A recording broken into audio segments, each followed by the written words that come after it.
Olá, pessoal. A gente vai começar agora a gravação de mais um episódio do podcast, hoje com a presença da doutora Isabel Coelho.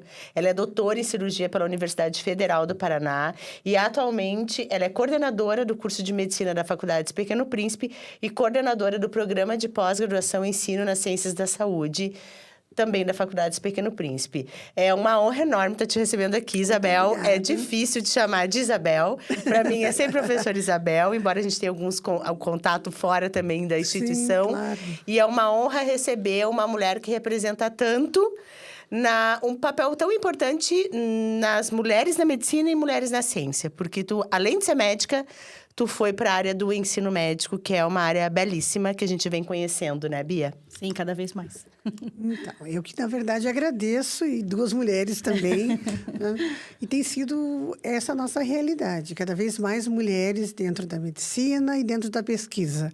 O que, para mim, é um grande prazer, que já tem aí uma estrada mais longa e abrir caminho, com certeza, para muita gente.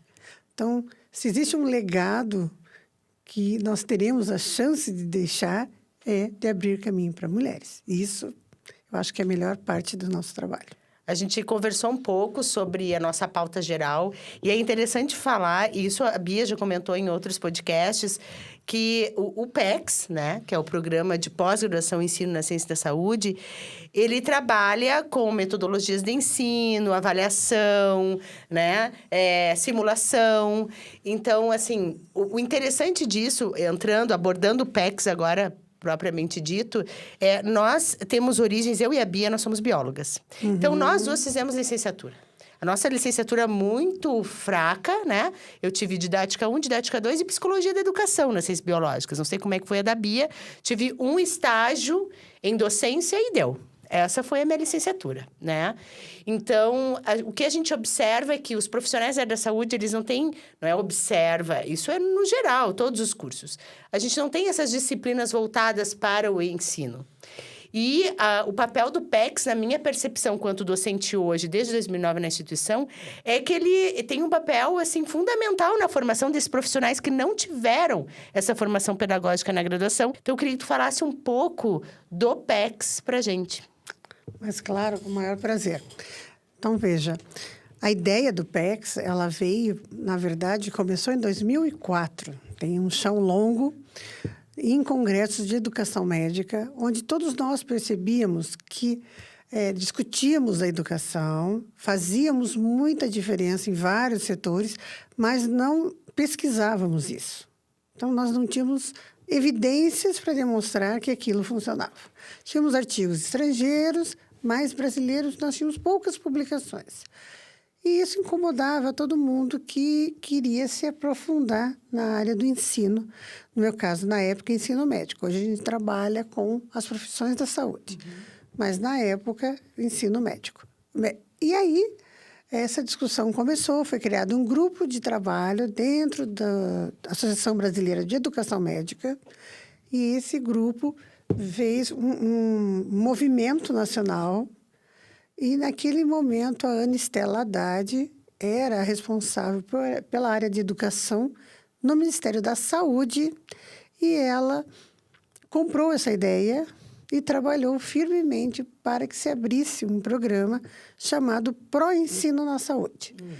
O que era? Era dentro da linha de inovação da CAPES, a autorização para a abertura de linhas de pesquisa e ensino dentro de programas que já existiam. Então, eram programas que tinham nota 4 ou mais e que poderiam abrigar linhas de pesquisa e ensino. Esse foi um primeiro movimento, 31 projetos foram aprovados em todo o Brasil e o nosso foi o único projeto em escola filantrópica, todos os demais em escolas públicas. Então, a partir deste movimento, nós entramos na linha da biotecnologia, no programa de biotecnologia voltado à criança e da saúde da criança e do adolescente, que também pertence ao complexo, e começamos a linha de ensino ali, tivemos a formação de 2 doutores, Leandro Diel e Gisele Rodakoski, na época. E, logo em seguida, isso foi no ano de 2011, no ano de 2014, foi aberto um edital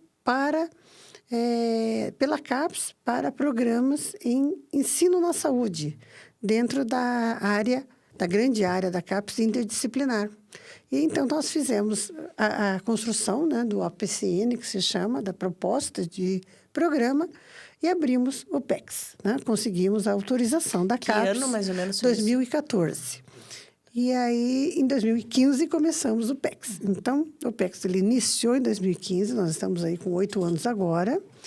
Temos 180 mestrandos já titulados nesse tempo e já várias publicações. Fomos autorizados com a nota 3, que é a nota mínima para o funcionamento. Hoje já temos a nota 4, que, para quem conhece a área de pós-graduação, sabe que não é fácil esse processo de subida de nota.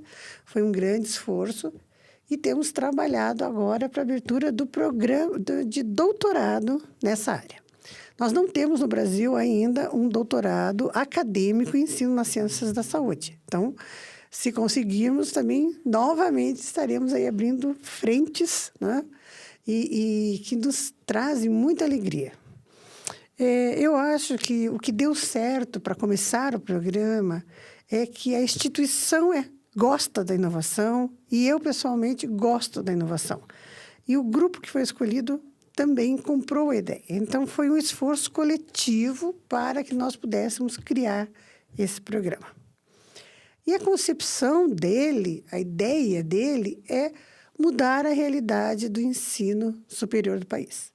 Bem em cima do que você falou, Camila, que nós não recebemos formação para ser professores, né? Nós não somos professores natos. Diferente do que se pensava antigamente. Né? Se acreditava que você, terminando o seu curso, tendo uma boa formação na área de biologia, na área de medicina, na área de odonto ou qualquer outra área, engenharia, bastava você ter uma boa formação e ser um profissional dedicado para a sua área, você seria um bom professor. Quando, na verdade, a carreira docente é uma carreira à parte, é uma outra carreira. Então, hoje se olha, né, mundialmente que a carreira do médico, do biólogo, do dentista, ou seja, de toda a profissão da área da saúde, é uma. E a carreira de docente nesta área é outra. Então, hoje eu diria que nós temos 2 carreiras, né? Trabalhamos em carreiras diferentes, né? A minha atuação como médico é uma carreira, como professora, outra carreira. E você sabe, professora Isabel, que uma coisa que eu acho que é importante falar, assim, o fato de a gente ter esse programa dentro da Faculdade Pequeno Príncipe faz nós, como docentes, também sermos um pouco diferenciados. Porque, assim, eu também não tive formação. Claro, eu tenho licenciatura, né? Tenho tanto licenciatura quanto bacharelado. A licenciatura me trouxe a parte bem rasa do que é o ensino. Só que quando eu entrei na faculdade, pelo estilo do currículo ser integrado, de a gente, na verdade... E talvez isso tenha também sido uma coisa que fez eu participar também de algumas comissões, como Núcleo de Desenvolvimento Docente, colegiado, e a gente estuda um pouco sobre currículo, sobre avaliação, sobre... Hoje, eu consigo dizer que, como docente, sou muito diferenciada, porque estudo coisas relacionadas ao ensino mesmo. Então, eu não chego lá, que no começo era assim. Quando eu comecei a dar aula, era exatamente assim. Entrava na sala de aula, dava o conteúdo, ia embora e pensava, todo mundo aprendeu, tá tudo certo, semana que vem eu volto e falo mais um pouquinho. E acabou-se. Hoje não, hoje a gente tem outros tipos de preocupações. A gente deixou de ser conteudista, a gente passou a se preocupar com realmente o aprendizado. E eu acho que isso está muito relacionado com esse estudo dentro da instituição e formação docente mesmo, né? Exato. Veja, o que me motivou a estudar o ensino foi que eu dava aulas de cirurgia pediátrica na Faculdade Evangélica, naquela época. Primeiro na Federal, depois na Evangélica. E eu não me sentia feliz com as aulas. Né? Então, eu olhava os estudantes e eu não via nos estudantes a motivação que eu esperava para que eles entendessem assuntos, às vezes, tão complexos. Né? Então, eu trabalhava com malformação, por exemplo, que é um assunto complexo e interessante dentro da medicina. Mas eu não via, não refletido nos estudantes, exceto aquele grupo, né, que eu sempre brinco, que é o grupo da frente, que está super engajado, não via essa motivação. Eu dizia, mas o que eu estou fazendo que eu não consigo despertar no estudante a motivação que eu tenho ainda, mesmo dominando o assunto. Alguma coisa, deve haver alguma oportunidade para mudar isso. Não é possível que eu não consiga. Então, eu trabalhava nos slides, melhorava os slides, trazia vídeo. Eu não via o interesse, né? Claro, porque não deixava de ser uma aula de transmissão. É isso. Né? Com pouca participação docente. Então, à medida... Discente, aliás. Os estudantes participavam muito pouco. E, a partir desse incômodo, é que eu me envolvi. Eu primeiro fiz uma especialização na área, ainda na época que eu trabalhava na faculdade evangélica, e aquilo foi me chamando a atenção que a forma que nós estávamos trabalhando não era uma forma adequada para isso. Então, ali que nós, nos congressos de educação médica, começamos a debater isso e percebíamos que, apesar de fazer algumas coisas diferenciadas, nós não tínhamos ainda um nível de publicação e de evidência que nos permitisse fazer as mudanças. E hoje, por exemplo, nós temos um currículo super inovador, não só na medicina, né? Nos outros diversos cursos da faculdade. Eu estou tomando a liberdade de falar da medicina, que é o que eu tenho mais domínio, mas também sei que os outros cursos também atuam com metodologias ativas, mas o que nos permitiu construir um currículo integrado e nos permitiu fazer todo esse desenho, né, buscando eterna trabalho em grupo, desenvolvimento de liderança, desenvolvimento de equipe nos docentes e nos discentes, vem desse incômodo de que formar um profissional é muito mais do que ensinar um conteúdo. É isso. Né? É formar uma pessoa que está saindo de uma adolescência para uma vida adulta e que precisa ter uma bagagem junto.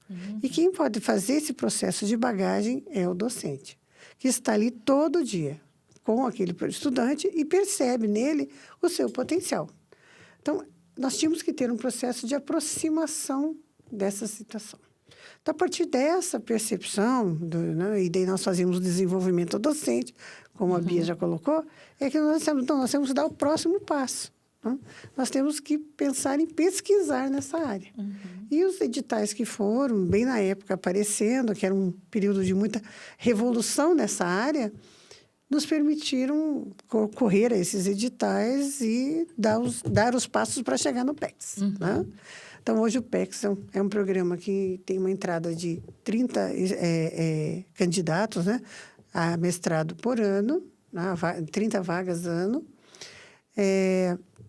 Essa entrada tem normalmente mais de um edital no ano, não é um edital único, nós temos mais de um edital ano. Mas a ideia é que nós possamos também causar essa mudança, né, em outras instituições. Né? Na nossa, dos nossos professores, né, candidatos a professor, que entram na instituição e querem mudar a sua realidade, mas também contribuir com outras instituições. Então, nós temos alunos do Brasil todo. Né? Nossos estudantes do PECS hoje... Nós temos de Minas, nós temos do Nordeste, nós temos São Paulo, Rio Grande do Sul, Santa Catarina. Então, já tivemos estudantes dos mais diversos locais buscando mudar também a sua forma de ensinar.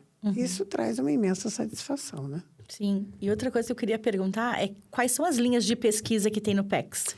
Então o PECS ele trabalha hoje com 3 grandes linhas, né? Que é a linha de currículos e processos de ensino e aprendizagem na graduação e pós-graduação. Daí nós temos uma linha que trabalha com avaliação na saúde, então, não só dentro da graduação, pós-graduação, mas também na educação continuada e educação permanente, e gestão na academia e nos serviços de saúde. Então, são 3 linhas voltadas ao trabalho na saúde, apesar de termos estudantes de outras áreas. Nós temos estudantes da administração, estudantes da área contábil, advogados. Engenharia já teve, né? Engenheiros, exato, de outras áreas, que vêm justamente porque conseguem perceber a questão da intersetorialidade. Então, percebe que aquilo que ele aprende ali pode ser transposto, perdão, para a área em que ele atua. Que, na verdade, é a translação do conhecimento. Com certeza. É assim, até um exemplo agora que tu falou, essa translação, o próprio exemplo é o CBCL, que a gente está desenvolvendo lá, que ele começou a ser desenvolvido lá na Universidade de Santa Bárbara, etc., e na Escola de Engenharia, na Escola de Negócios, e depois que ele foi começar a ser desenvolvido também na Escola de Saúde, né, das universidades. Então, essa parte, assim, de ensino, né, de aprender a passar o conhecimento na forma de aprendizagem ativa, isso não limita para entrar no PECS da tua área, né? Não. Tu pode ser de qualquer área, porque aquilo ali tu vai aplicar em qualquer curso que tu for Na lecionar. vida, né? Na vida, exatamente. Nós encaminhamos um trabalho para o Congresso Europeu de Educação Médica que justamente falava, um dos trabalhos, sobre, na época, 8 anos, transformando vidas. E a ideia é essa mesmo, é transformar a vida. Não só dar a oportunidade de trabalhar de uma outra forma, mas de ampliar a visão de mundo. Que era o que eu sentia lá no começo falta. Eu achava que a minha visão de mundo ela era limitada, a minha profissão. E eu precisava fazer uma coisa diferente, eu precisava entender mais sobre a vida, né? Compreender mais sobre o que eu preciso saber para ser uma boa médica. Não é só a parte técnica, só a parte científica, sendo que essas são imprescindíveis. Ninguém é um bom médico sem uma boa parte científica, uma boa parte técnica. Isso não existe. Agora, eu precisava mais. Eu tinha que saber como trabalhar com a liderança, como gerir um conflito, como trabalhar com perdas, né?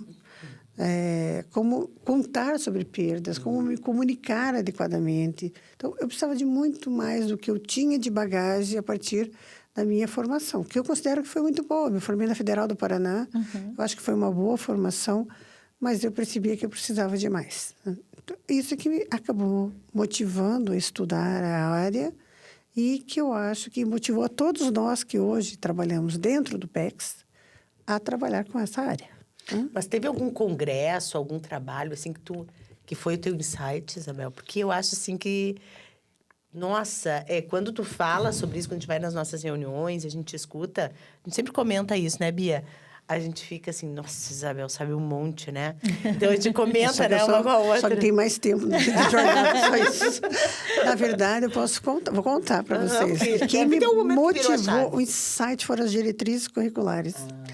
Que o professor Márcio Almeida, nosso docente da casa e do PECS, ele esteve na faculdade discutindo as diretrizes curriculares em 2000, aliás, antes delas serem promulgadas, houve um debate amplo sobre as diretrizes curriculares, porque era uma mudança de paradigma muito grande na época.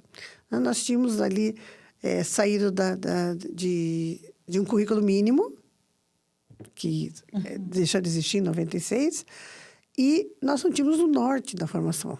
Então, as pessoas continuavam mantendo o currículo mínimo, que não era o ideal, mas algumas modificações, alguns eram mais ousados, já, algumas mudanças, mas sem um norte para isso.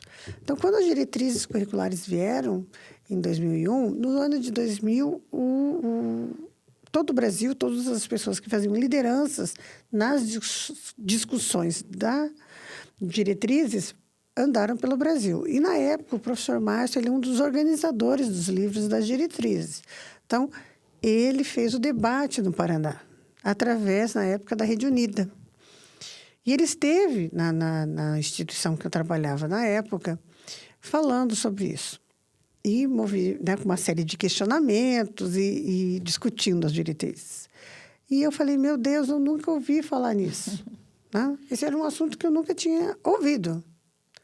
Falei, meu Deus, como que eu posso não saber nada disso? Sendo professora, atuando já há algum tempo, como que eu posso não saber nada disso? Né? Nunca ouvi falar nesse assunto. Aí eu me interessei pela UEL, que era onde o professor Márcio, na época, trabalhava, e ele contava do currículo integrado da UEL. Eu falei, meu Deus, gente, existe tanta coisa que eu não sei, né?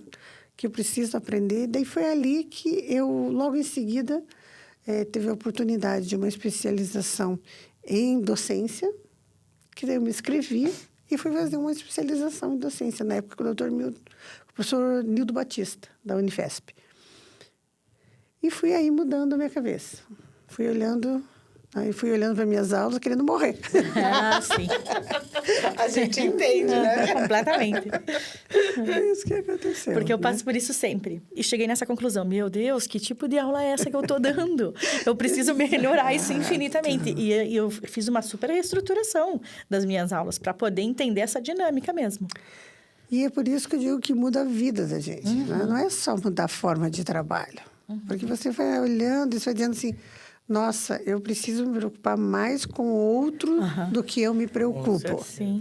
Aí você começa a dizer assim, nossa, mas o meu universo é maior do que entrar na sala e olhar 40, 50 pessoas. O meu universo maior é conviver com essas pessoas, é entendê-las, é fazer parte do grupo, é tê-los como futuros colegas de trabalho.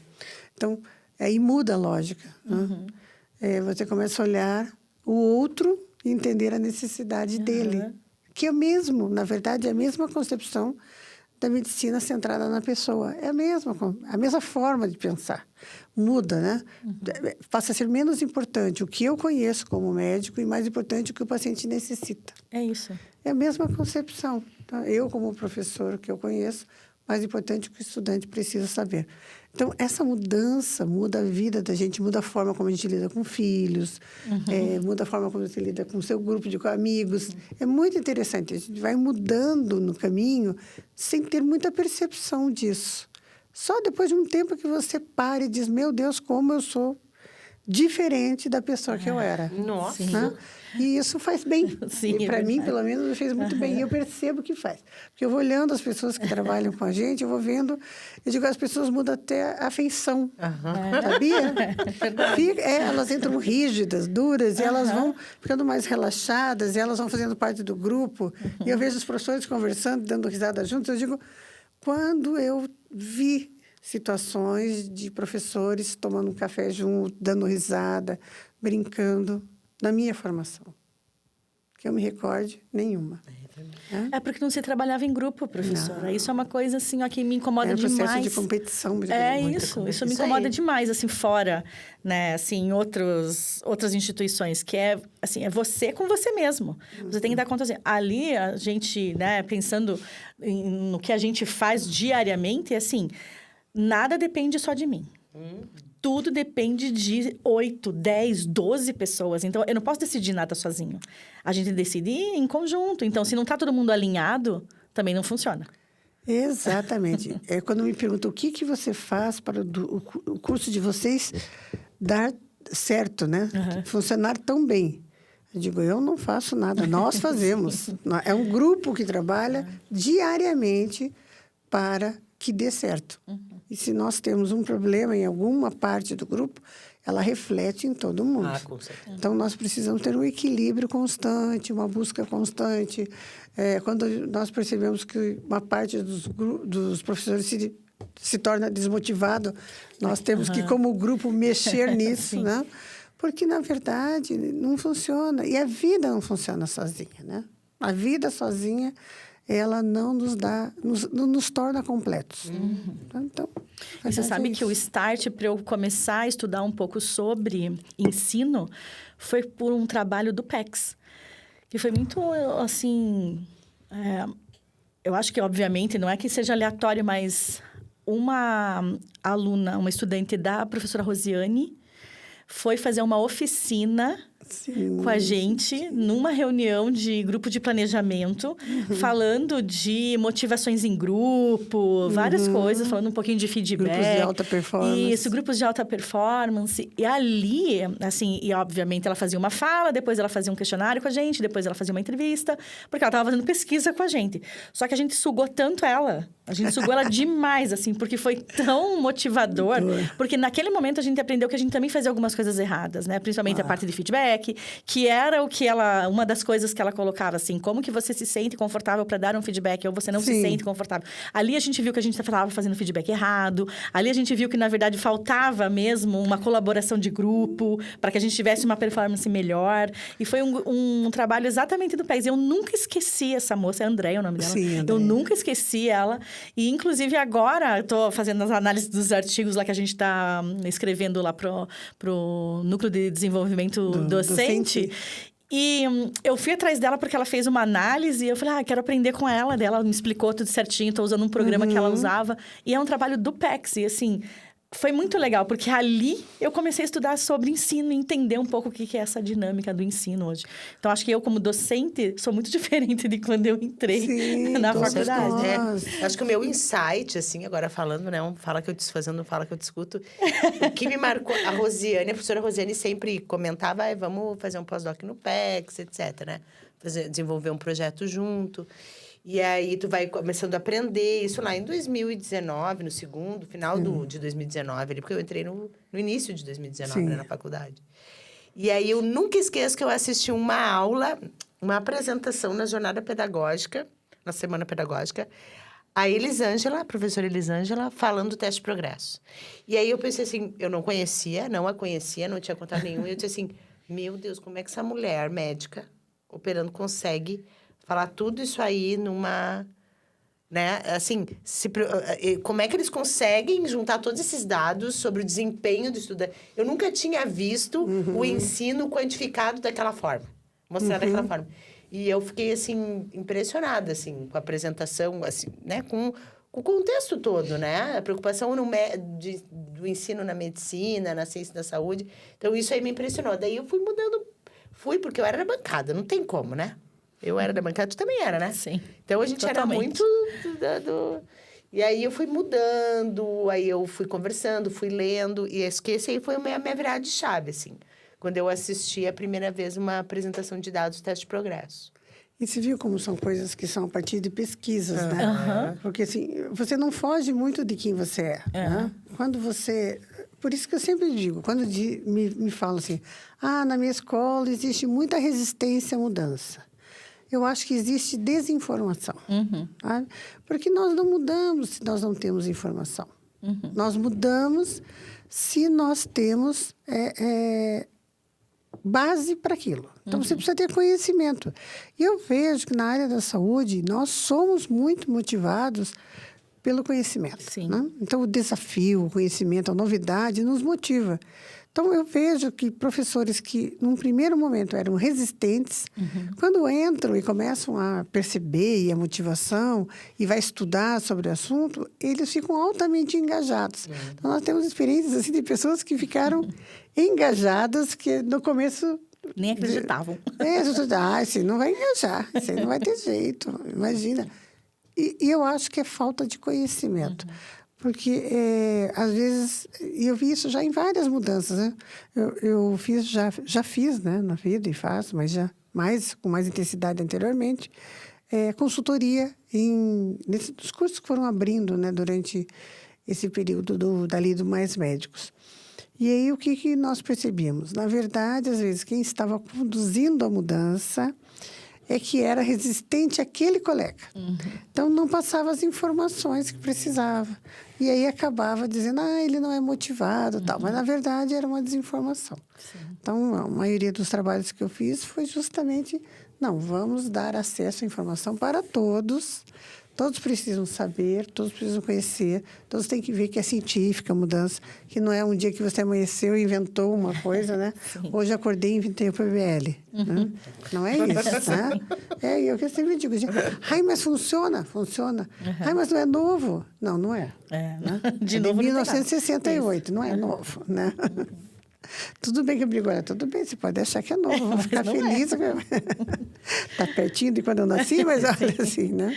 E, professor Isabel, o PECS, ele tem vários grupos de estudo. Principalmente esse ano, surgiram vários, né? Foram registrados vários grupos de estudo.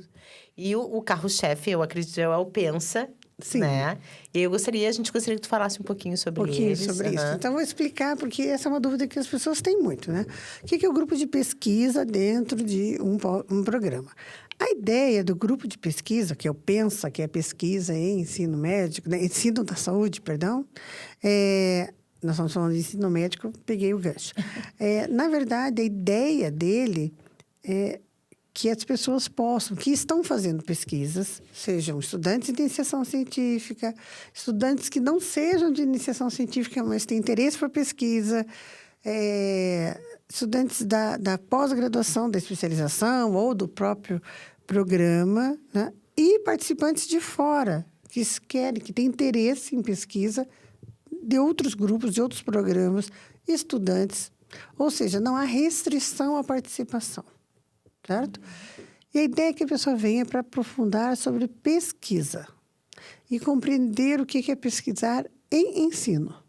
Porque não é fácil pesquisar. E eu vou dizer uma coisa que às vezes as pessoas não entendem. Ah, mas por que não é fácil no mestrado da sua área e no mestrado de ensino não é tão fácil? Porque a nossa área nós já dominamos. Então, quando eu me formo, por exemplo, quando eu fui fazer pesquisa no meu mestrado, doutorado, que eu fui fazer cirurgia em ratinhos, né, que era bancada, ratinhos, eu fui pesquisar algo que era do meu dia a dia, que era realização de cirurgia. Então, toda a parte técnica, todo o conhecimento teórico sobre aquilo eu tinha. O que eu fui fazer é desenvolver um determinado recorte daquilo que já é minha vida. É muito diferente do ensino, porque no ensino, apesar daquilo ser um recorte, muitas vezes, da vida da pessoa, ela não estudou teoricamente aquilo. Isso. A gente não tem o conhecimento sobre o ensino. Exatamente. Então, ela tem que começar lá atrás, fazendo conhecimento, estudo teórico. Então, os projetos demoram mais para serem desenvolvidos. Justamente porque você precisa ter um arcabouço, como diz a professora Leide, né? Uma chave de leitura, para poder desenvolver um projeto adequado. Então, essa translação que a gente já falou para outras áreas, mas também essa translação da nossa área para o ensino, que é outra área, ela não é muito fácil no começo, não. Então, o que nós percebemos quando nós começamos o programa é o quanto as pessoas, entre aspas, apanham para entender o ensino. Depois que elas começam a entender, ler, aí acordam e aí o projeto flui. Né? Mas é um outro conhecimento, não é fácil, não. E os grupos de pesquisa têm esse papel motivador. Então, às vezes você não sabe se aquele é o programa que você quer entrar.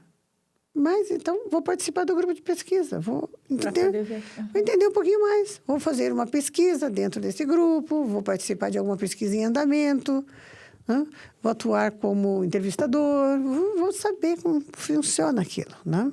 Um outro ponto é os grupos que, daí, dentro do Pensa, nós temos as 3 linhas do programa, que são as mesmas linhas do Pensa, são as linhas do programa, né, que nós já falamos. E nós temos grupos de estudo. Então, nós temos o grupo de estudo em pesquisa qualitativa, para aprofundar a pesquisa qualitativa, o grupo das revisões, o grupo de estudo em revisões, também revisão, meta-análise, né, e revisão sistemática, integrativa e meta-análise. E daí nós temos o grupo da pesquisa, o grupo de estudo, agora, mais recente, de simulação, e o grupo de estudo em ensino de fisiologia, né, da qual pertence a Camila e a própria Bia também, que é no sentido de aprofundar o ensino disso, mas focando para o estudante a compreensão de que isto pode se tornar uma pesquisa. Então, ele não é um grupo de pesquisa, mas ele é um grupo de ensino, um grupo de estudo, e que, a partir do momento em que ele ganhe o amadurecimento para se tornar um grupo de pesquisa, ele registra a linha dentro do Pensa e passa a ter uma linha de ensino da fisiologia. Né? Ou não só da fisiologia, mas de outras áreas, né? Antigamente chamadas de áreas básicas, né? Que eu chamo hoje de área de suporte ao currículo. Né? Você não consegue entender sem ter esse suporte de aprendizado. E aí, a ideia do ensino, do grupo de estudo é esse, que ele cresça e que, à medida que ele comece a realizar as pesquisas, ele seja registrado como uma linha de pesquisa dentro do grande grupo. Por que é importante registrar e por que é importante estar dentro do grupo? Porque esses grupos são grupos reconhecidos pelo CNPq.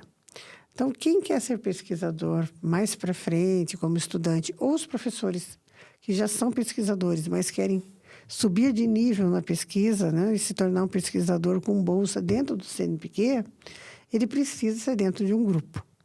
Então, estar dentro do grupo, ter atividade, ter pesquisa registrada dentro do grupo, dá a permissão para que ele consiga ser bolsista CNPq. Que não é fácil, mas que é, com certeza, Sim. o que todos almejamos. Quem trabalha com pesquisa quer justamente isso, né? E para o estudante, abre um enorme horizonte, além de currículo. Então, o estudante que vai prestar um concurso, vai prestar uma prova de residência, ou vai buscar um trabalho, ter sido bolsista e ter cadastro dentro de um grupo de pesquisa é importante. Sim, com certeza. E aí, por exemplo, assim, no PECS, professora Isabel, a entrada dele... Bom, tu já comentaste anteriormente que a entrada dele, ela é semestral, né? Abre um edital, isso. E aí o candidato, ele vai se inscrever, dar a documentação, enfim. Quando eu fiz a minha inscrição lá, eu sou da Federal do Rio Grande do Sul, na Fisiologia, a gente tinha que escrever um pré-projeto, ter o aceite do orientador, entregar a carta de aceite, entregar o pré-projeto, fazer a inscrição. Isso. Queria saber como é que funciona esse processo para o PECS, para quem tem interesse. Então, justamente por essa questão da translação, a maioria das pessoas não tem uma base teórica para a escrita de um projeto, diferente do que nós fizemos. Eu fiz o mesmo sistema que você aqui na Federal do Paraná, tanto para o mestrado quanto para o doutorado.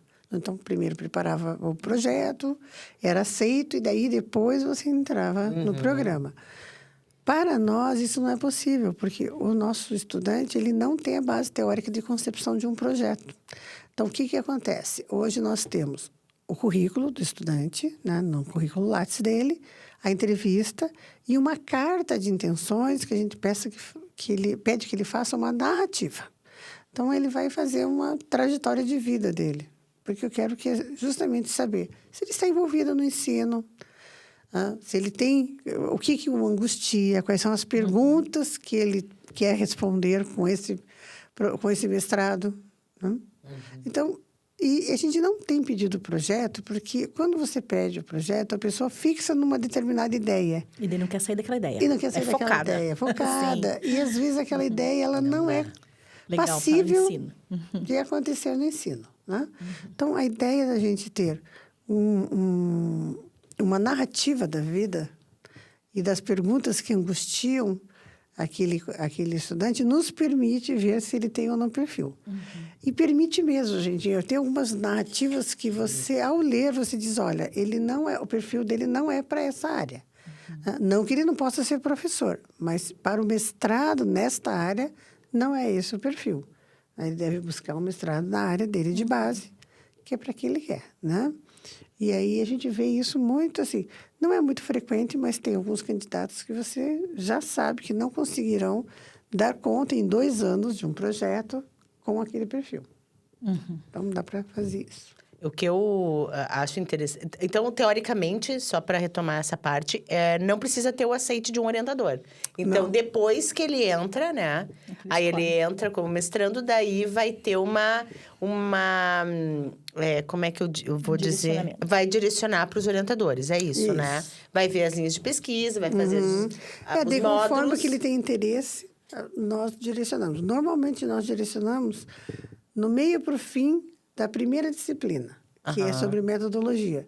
Porque à medida que ele vai fazendo a disciplina, ele vai tendo ideias de projeto. E aí, quando ele já tem as suas ideias mais formadas, nós já conseguimos ver. Aí ele é mais da qualitativa, ele é mais da quantitativa, a ideia é mais gestão, a ideia é mais ensino, a ideia é mais avaliação. Aí, conforme esse perfil, nós colocamos nos orientadores que tem um perfil semelhante. Eu não tinha conhecimento da carta, eu acho a carta de intenções, né? Eu acho muito interessante, porque lá fora é só assim, né? A gente tem que escrever sobre a gente. Exato. Não tem outra forma. Tu pode ter carta de recomendação, tu pode ter tudo, mas tem que ter a tua carta contando a tua história, por que tu quer, tua área de atuação. Então, é interessante, O que né? te angustia. Exatamente. A ideia veio justamente também de programas fora do Brasil, né? Que também não usam nenhum tipo de prova para fazer ou de um pré-projeto, né? Na verdade, utilizam mesmo, até porque você percebe a maturidade do candidato na carta de intenção. Conforme a carta de intenção, se fala, olha, é uma pessoa interessante para o programa, mas ainda não tem maturidade para estar dentro dele. Então, daí a gente sugere que participe do Pensa. Legal. Olha, nossa ideia, né? Participe do Pensa, fique, né, ali 6 meses, 1 ano, até porque a pessoa amadureça um pouquinho o que ela quer. E existe a possibilidade... Não sei se eu queria fazer alguma pergunta. E existe a possibilidade de um candidato, por exemplo, que não é selecionado, fazer como ouvinte, por exemplo? Sim, pode fazer a disciplina. Aluno especial, sim. Os módulos. Pode também. sim.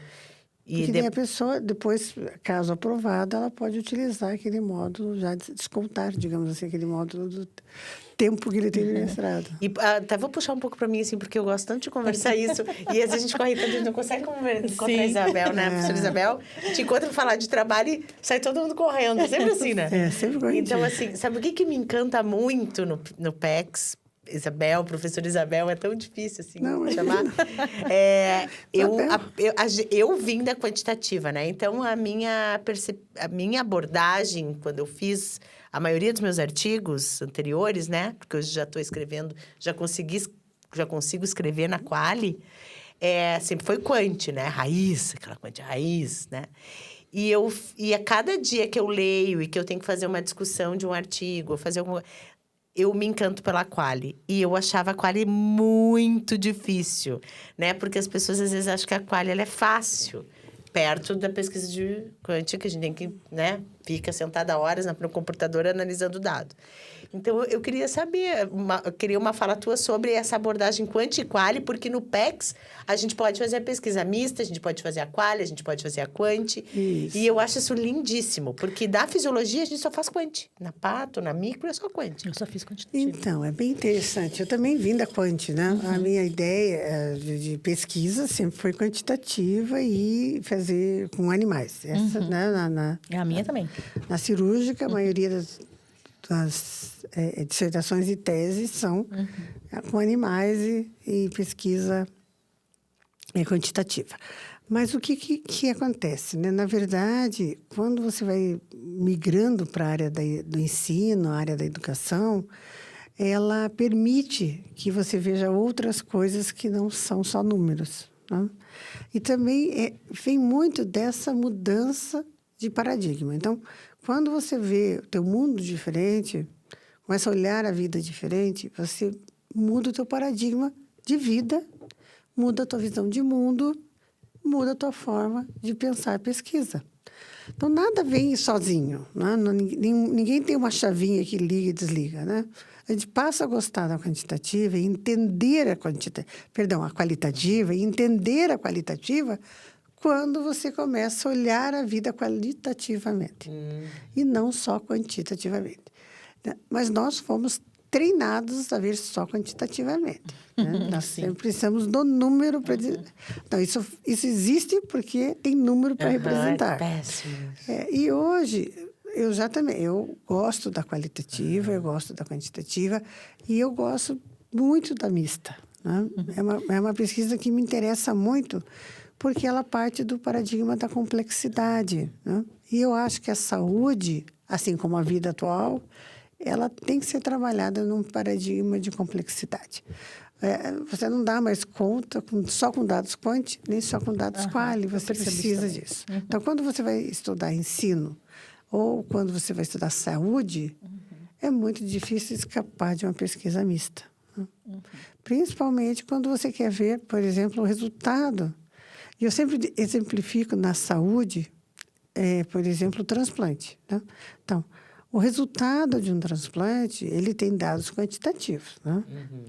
Tantos transplantes, tantas sobrevidas, tantas complicações, tanto recidiva, ok, resultado quant.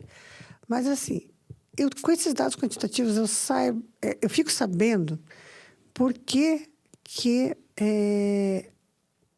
eu tenho, com esses dados quantitativos, eu fico sabendo por que aquele paciente faleceu. Ele faleceu porque ele infectou em casa. Tá ok.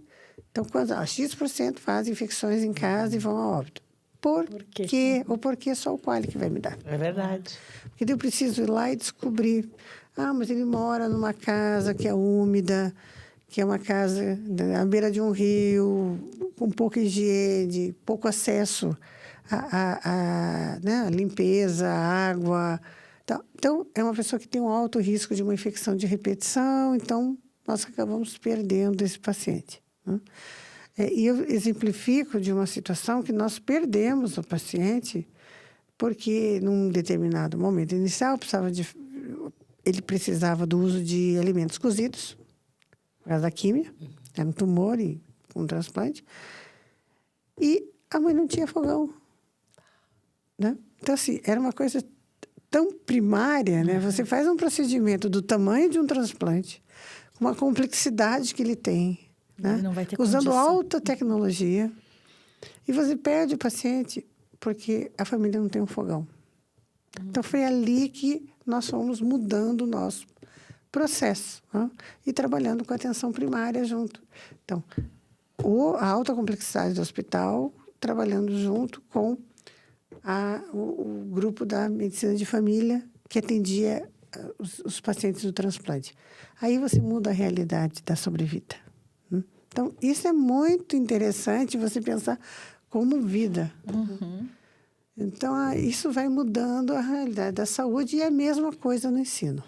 Uhum. Eu sempre brinco que professor bom é aquele professor que lida bem com aluno ruim. Né? Não é que tem aluno ruim, mas aluno com dificuldades. Uhum. Então, aquele professor que lida bem no sentido de quero saber o que está acontecendo com o estudante que está apresentando dificuldades, ele vai descobrir o porquê da dificuldade. Porque, gente, não existe um estudante excelente que, de repente, fica péssimo. Exatamente. Não é assim que funciona a vida. Aconteceu alguma coisa. Alguma coisa aconteceu no Mas caminho. o mesmo eu penso em relação a um professor que acha maravilhoso... não é o nosso caso, né? Mas eu estou dando um exemplo que eu já vi no passado. Que acha maravilhoso reprovar aluno. Isso é fim, né? Meu Deus, isso para mim, assim, é o... Sabe? Para mim é o fim, assim, não tem uma explicação. Experiência tão interessante com um professor que fazia isso com frequência. Reprovava os estudantes. Na minha matéria, Sim. só passam 10%. Orgulho! Orgulho! Sim. E um dia, numa reunião, eu falei, mas professor, só 10% dos estudantes conseguem passar na sua... Sim, na minha só 10%. Porque os alunos não são bons. Eu digo, professor, eu não sei se é verdade isso. Aí ele ficou me olhando. Eu não tinha nenhum cargo de gestão, era colega de instituição dele. Uhum. E eu falei, não sei se isso é verdade. Porque, veja, professor, eu não sei se é o professor ou o estudante que é o problema. Ganhei um inimigo para o resto da vida, com certeza. Com certeza. Na verdade, assim, não pode, né? Uhum. Não é possível. A literatura mostra que o índice de aprovação dos estudantes é em torno de 70%. Os estudantes são aprovados sem final, né? Uhum. Aprovados em primeiro momento, 70%. Dependendo de 80%, dependendo de 60%, dependendo da complexidade do que está sendo trabalhado. Você ter 90%, né, de reprovação, 10% de aprovação. Você está fora da curva, né? É claro, a curva é você que está causando. Você né? está fora da curva, exatamente. É a síndrome do pequeno poder. Claro, né? Lembra na engenharia que você via muito, né? Até hoje se ouve do cálculo, né? Exato. Era o terror do cálculo. Cálculo 1, ninguém passava no Dependentes cálculo 1. do cálculo 1. Tinha até grupos dos dependentes do cálculo 1. Então, assim, veja, não pode ser um assunto tão complexo que a grande maioria das pessoas que passou no vestibular, que chegou até o ensino superior, não consiga compreender. Sim. Talvez o professor não saiba o processo de ensino daquilo. A condução da aprendizagem está errada. Claro, com certeza. E é isso que hoje Você, quando olha um discurso desses, fala... é muito mais do docente que do discente, com né? certeza. E quando a gente percebe um estudante que é excelente, que vem vindo bem, de repente muda a sua conduta, tem que procurar. Né? Ninguém ficou, de repente, ruim. Que é isso, né? Tem que ter Não, um feeling. tem que ter alguma coisa aí no caminho. E, às vezes, uma sentada e uma conversada resolve tanto a vida do estudante, ajuda tanto o estudante. Então, não é possível que a gente não possa dar ali 20, 30 minutos da sua vida para ouvir alguém, né? Não só estudante, um colega, né? Não precisa ser só o estudante, né? Às Não. vezes o próprio professor está com alguma dificuldade. Precisando. Né?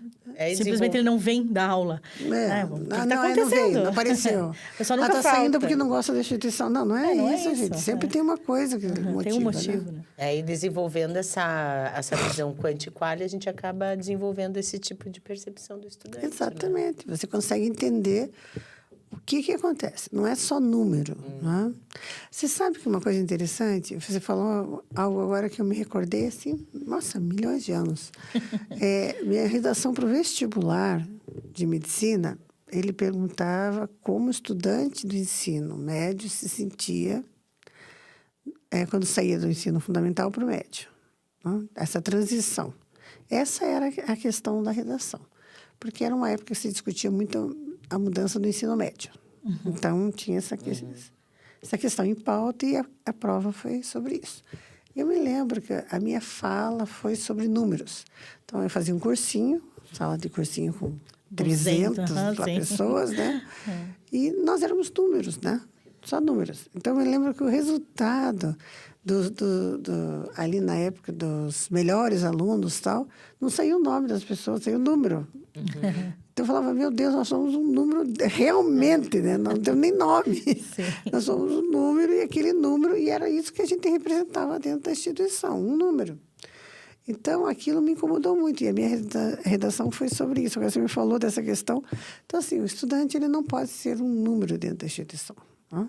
Ele tem nome, ele tem uma história, uma bagagem de vida.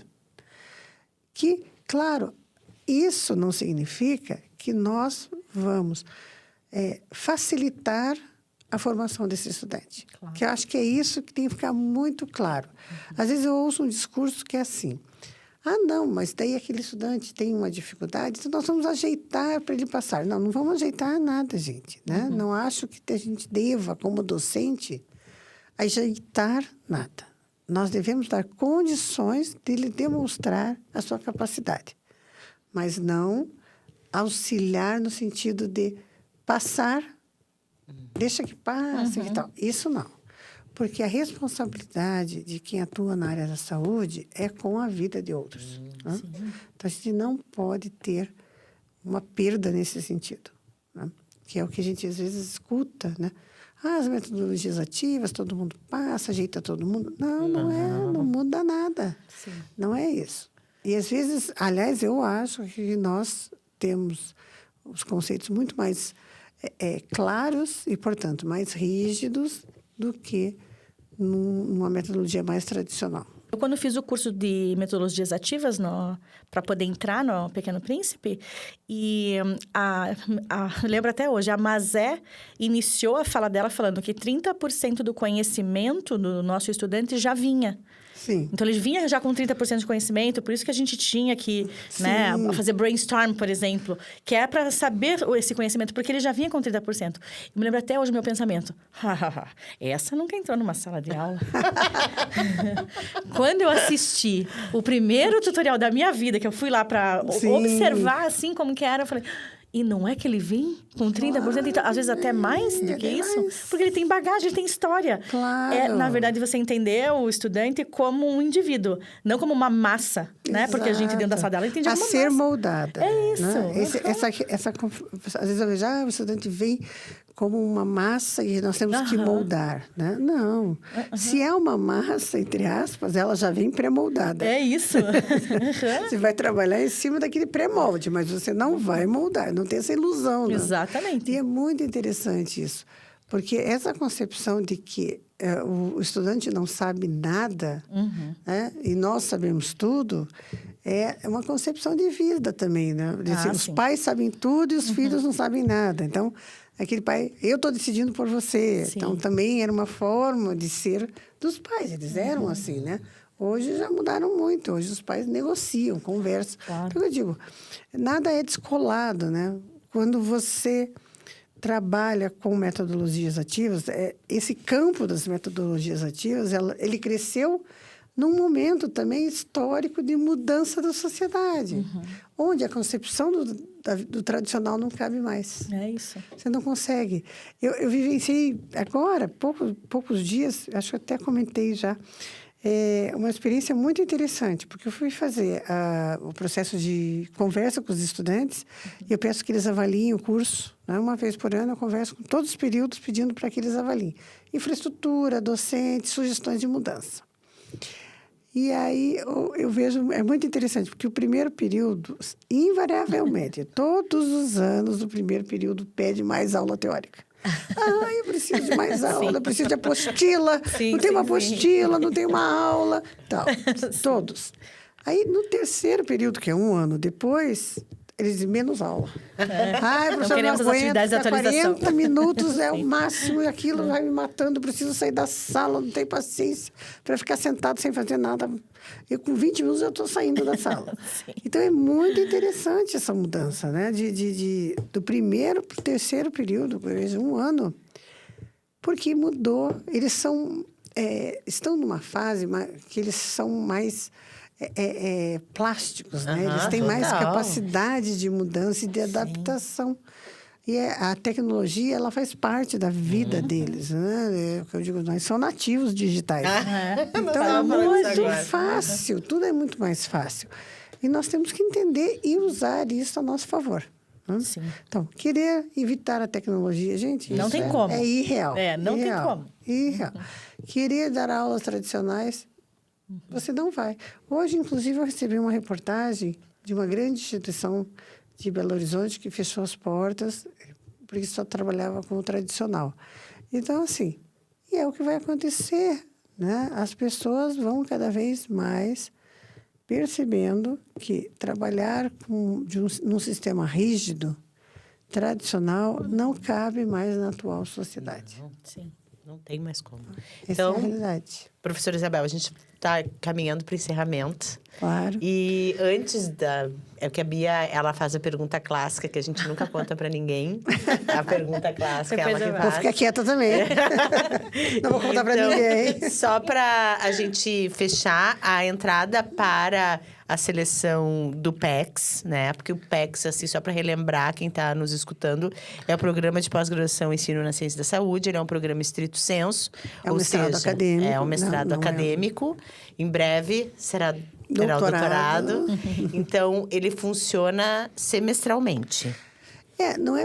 Normalmente é semestralmente. Exatamente. A gente tem um edital no final do ano, para entrada em fevereiro do ano seguinte. Nós devemos soltar o edital nos próximos dias para entrada no segundo semestre.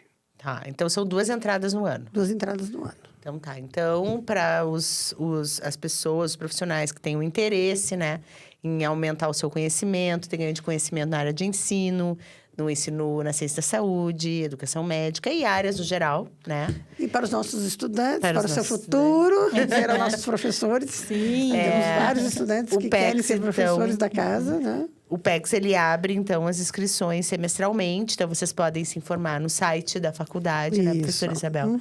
Tem as linhas de pesquisa, tem os orientadores. Tem todos os dados na pós-graduação. Todos os dados lá na parte do estrito sensu, no site da faculdade. Esse semestre a gente já começou com contratação de ex-alunos, né? Sim, isso foi muito legal. Sim, é o primeiro ano que nós estamos contratando ex-alunos como docentes. É uma experiência maravilhosa, porque eles trazem o conhecimento já de como funciona a metodologia do curso.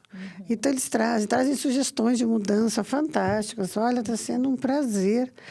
Estudantes que saíram, fizeram sua residência e agora voltam, fizeram seu mestrado e agora estão voltando para casa. É muito legal.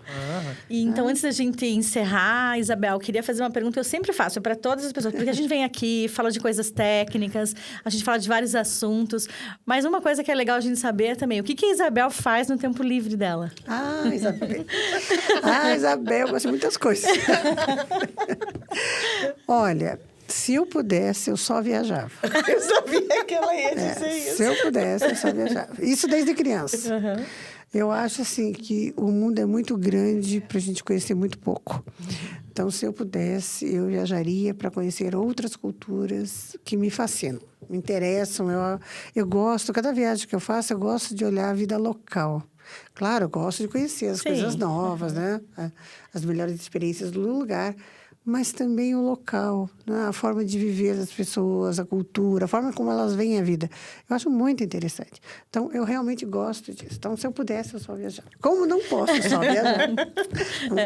Não tirei, não ganhei a Mega Sena. Que pena. Mas, que pena mesmo. Mas, na verdade, assim, outra coisa que eu gosto muito é leitura. Tá? Sou aficionada por livros, assim, aquelas que esquece o final de semana deitada, sentada lendo. Gosto muito disso. E conviver com pessoas. Eu gosto de sair, jantar, happy hour, almoço, praia com os amigos, assim, tudo que envolve pessoas, né? Eu sou uma letra E grande, né? Dependo da energia dos outros para me abastecer. Então, são as coisas que eu mais faço, né? Então, a leitura é leitura de profissional ou não, né? Depende, às vezes eu estou lendo algo profissional, porque a gente tem essa enorme responsabilidade diária da leitura, mas também leituras que não têm nada a ver. Eu adoro um romance policial. Adoro, é meu melhor. Para mim é o melhor. Adoro suspense, filme de suspense, adoro. Filme policial, adoro. Sou uma fanática pelo Criminal Minds. Nossa, eu também adoro. Então, todos esses tipos de filme me seduzem, assim, me interessam muito. Não sou boa para a culinária, mas adoro conversar com quem está cozinhando. Sim, isso é bom. Bia, tu quer encerrar, então? Eu quero, então, agradecer, né, a Isabel prazer. por ter vindo aqui, conversar um pouquinho com a gente, esclarecer algumas coisas, né, sobre o PECS.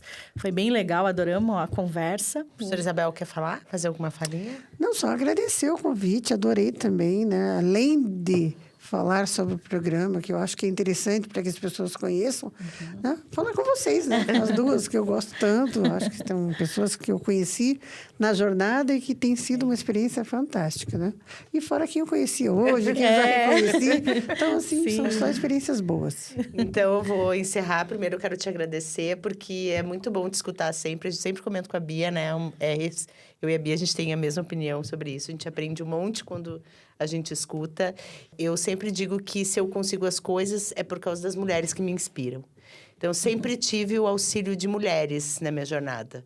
As minhas amigas, as minhas colegas, então, sempre são as mulheres. Então, aqui tu representa, nesse podcast hoje, como vinda da instituição, coordenadora do programa, coordenadora do curso de medicina, cientista na área da medicina e do ensino, né? Da educação médica. Representa muito um papel importante nas mulheres, né? Na ciência. E nos inspira, né? Inspira várias meninas, estudantes. Então, para a gente é uma honra enorme. Nós vamos receber outras pesquisadoras, outras professoras. Então, isso é muito legal. Vou contar uma curiosidade que eu acho que é importante. Nosso centro acadêmico se chama Maria Estrela, né? E quando foi para dar o nome, eles queriam colocar o meu nome. E eu falei, não, eu tô viva, gente, pelo amor de Deus, não quero ser nome de centro acadêmico. Né? E daí eu disse, não, vamos procurar. Né? E nós fomos atrás da primeira mulher que se formou em medicina, né? Primeira brasileira médica, que tem uma história fantástica, né? Porque não existia a possibilidade de entrar no curso aqui no país.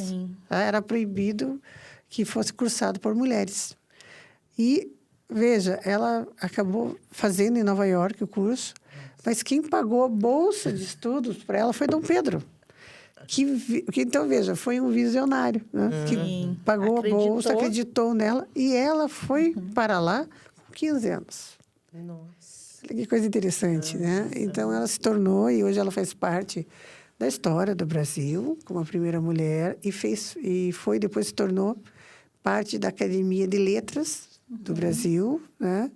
Ela era carioca, uma história de vida linda, né? Faleceu atuando como médica e como docente.